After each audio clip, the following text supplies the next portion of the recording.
This is the law that keeps us from falling back into relativism and moral chaos. It provides the glue for all of our moral intentions. He calls this law the categorical imperative. So a law this important can't have a small little name.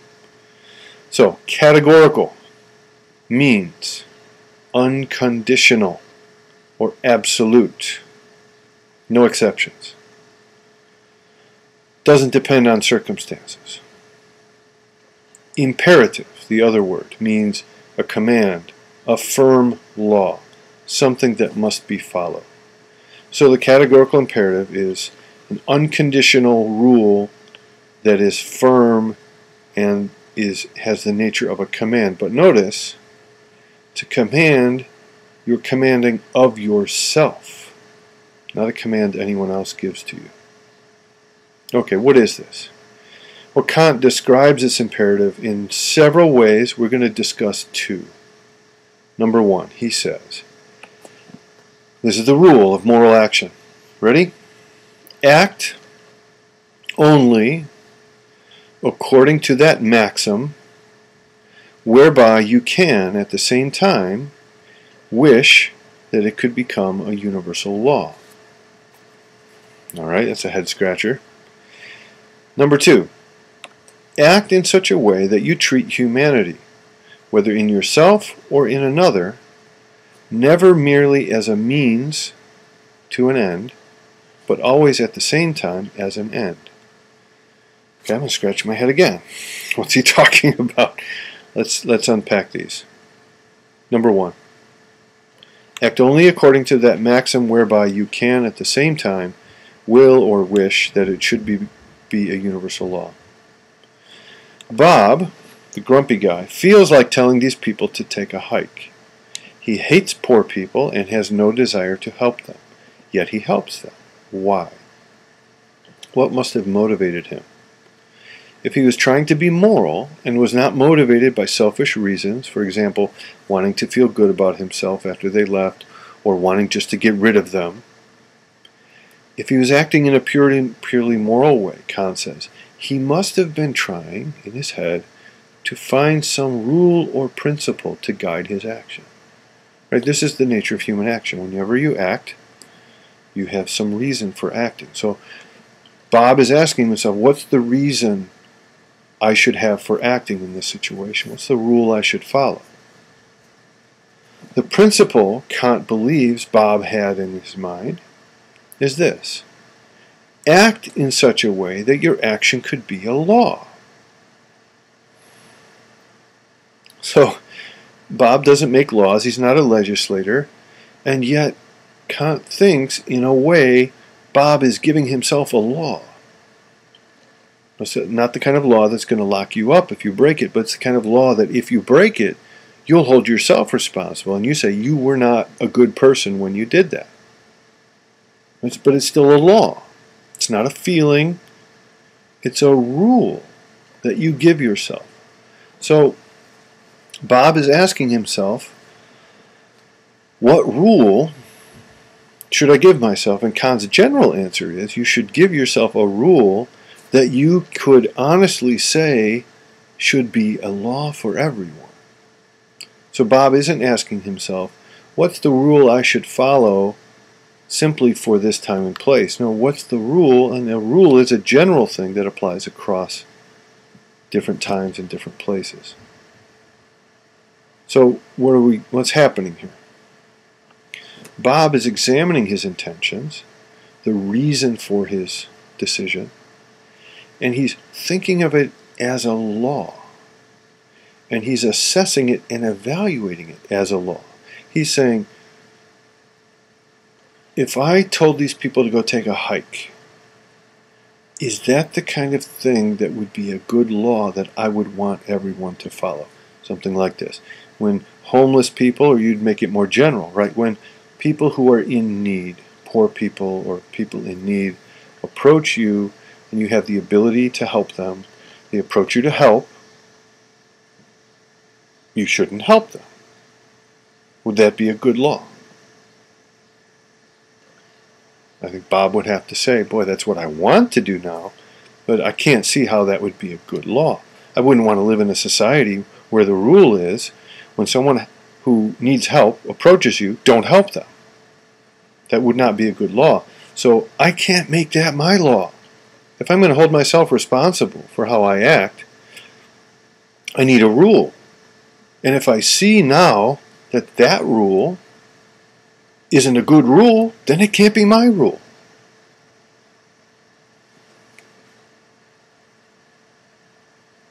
We'll get back to this.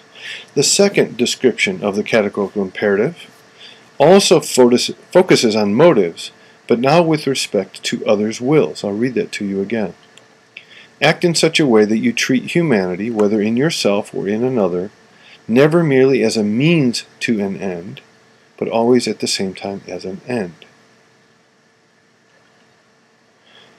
What is Kant saying? You must always act with the understanding that your will is one among others, and that this human will, our amazing freedom as humans, is the most sacred thing that we have. When I act morally, I am freely holding myself responsible for my actions.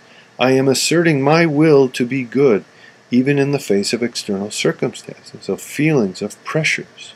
I'm standing up to all of that and saying, no, I will do the right thing. I am free to choose what I will do. I'm not free to choose the consequences. Sometimes they backfire. But I am free to choose the motive, the reason, the principle for my action. It would be impossible, then, if I hold my freedom to be so sacred to me. It would be impossible then, it would be a contradiction to act out of my freedom while ignoring the freedom of others. In cherishing my own ability to choose my will, I cannot also treat others' wills as meaningless, irrelevant, or worthless. I cannot treat them, their moral freedom, merely as something to use for my own freedom, my purposes. I must always treat them as an end, God, and this means another creature with their own will and their own purposes. Now, this is strange language perhaps, but it should be very familiar to us, because we live in a Kantian world. What Kant is saying is that we should never use anyone merely to get what we want, even if what I want is good. So if I'm a doctor trying to cure cancer, I should not lie to my patients in order to give them an experimental drug. If I raise money for starving children, I shouldn't steal from my rich neighbor to give it to them. If I'm trying to gain an important contract for my company, I should not cheat. In all of these cases, I may have good reasons, I may have good goals, but we still see this as wrong. Why? In each of these cases, I'd be treating others' wills, the patients, my neighbors, or my competitors, as irrelevant. I don't care what you want, I don't care what you think. I have a good purpose in mind, so I'm going to ignore you just to get what I want. I would be deceiving them in some way, and thus manipulating their wills, merely as a way of achieving my ends. As perhaps you can see, this idea has become the basis for many of our basic modern ideas about human rights. We say that people have the right to freedom, to speech, to religion, to assembly, etc. All because we want to protect their sacred will, their freedom to be the person they choose to be. We don't get to violate these rights, even when we have a good reason or a good cause. The police can't say, we're going to violate this right just because we want to achieve some other purpose. And perhaps in class we can talk about those tough cases, the torture of captives in war, or the killing of suspected terrorists. Now let's return to the first form of the categorical imperative to see how it works in detail. Kant says that my maxim should be a law. That's a strange word. By maxim he means the internal rule guiding my action. So again, he's digging down into our minds and saying every time you act, you have an idea of the reason for the action. And anytime I act, there are at least two parts to my intention: the end, or the goal, and the means I go about achieving it. For example, in order to help my grandma, that's the goal, I will drive home this weekend. That's the means. In order to finish my project, that's the goal, or the end, I will write the conclusion. That's the means. In order to put this day behind me, that's the end, or the goal, I will eat some ice cream. That's the means. I have a goal, and I have some way of achieving it. Together, these form the maxim of my action. In ethics, I'm trying to achieve something good, but I must also consider how I will achieve it. Consider the maxim: in order to please my daughter, the end or goal, I will steal an iPhone for her, the means. This will not work as a moral rule. Even though the goal of pleasing my daughter is a good one, the means of making her happy must also be good. So when you're evaluating your intentions, you can't just stop at the goal. The doctor, who's the cancer researcher, can't just say, all I have to look at is the goal, and if the goal is good, I can do whatever I want to achieve it. No. The goal and the means together form the meaning, the principle of your action. Kant calls that the maxim. So, how will all of this finally come into play? How is it that I can know if one of my maxims is moral or not? This is Kant's idea. Number one, figure out what your maxim is. Identify both the end and the means. In order to achieve X, I will do Y. Then, two, make your specific maxim into something more general, like a rule or a law. So we did this before with the homeless people. If Bob is in a very specific situation and he wants to evaluate his action, he makes it into a kind of rule. So it's something like, we wouldn't have a rule that says, or a law that says, if homeless people come to your door on a Thursday night, you have to give them $500. That's not a rule. A rule would be more general, right? Again, as we said, if people in need approach you and ask you for help, and if you have the means to help them, doesn't matter if it's on a Thursday, doesn't mean if they have beards, all that. The specific stuff goes away when you form a law, right? If people in need come to ask you for assistance and you can help them, you should do it. That would be something more like a rule. So you take your specific maxim, make it more general into something like a law, and then you imagine this being a law, which means it applies to all people. So all of a sudden you're king and you get to make it into a law. Then you get to evaluate it, and you ask yourself whether this would work as a law, or whether after it gets put into practice a little bit, it might create contradictions or problems. Then you can say, if this would work as a law, if this is something that I could honestly say, man, it would be great if everyone followed this law, then you can say, the maxim that I started with, right, the principle that I started with, that I imagined now as a law, is moral, because I can honestly say it's something that everyone should do in this circumstance. It agrees with the general law.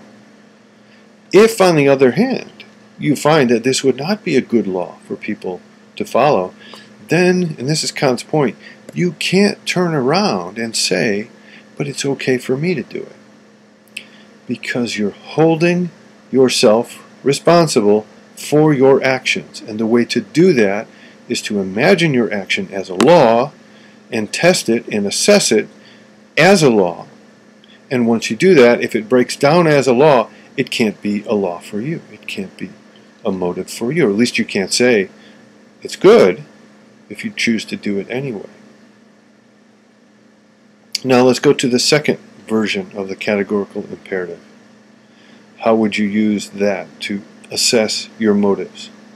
Well, again, you go to your maxim and say, well, okay, what am I trying to do here, and why? What's the structure? What's the meaning of my action? For the sake of this, I will do this. Then you ask yourself a different question. Ask whether in performing this action, in order to give my daughter an iPhone to make her happy, I will steal an iPhone from my rich neighbor, something like that.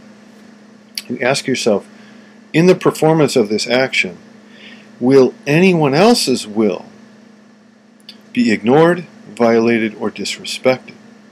Excuse me. Are you treating someone else merely as a means to achieving your goal?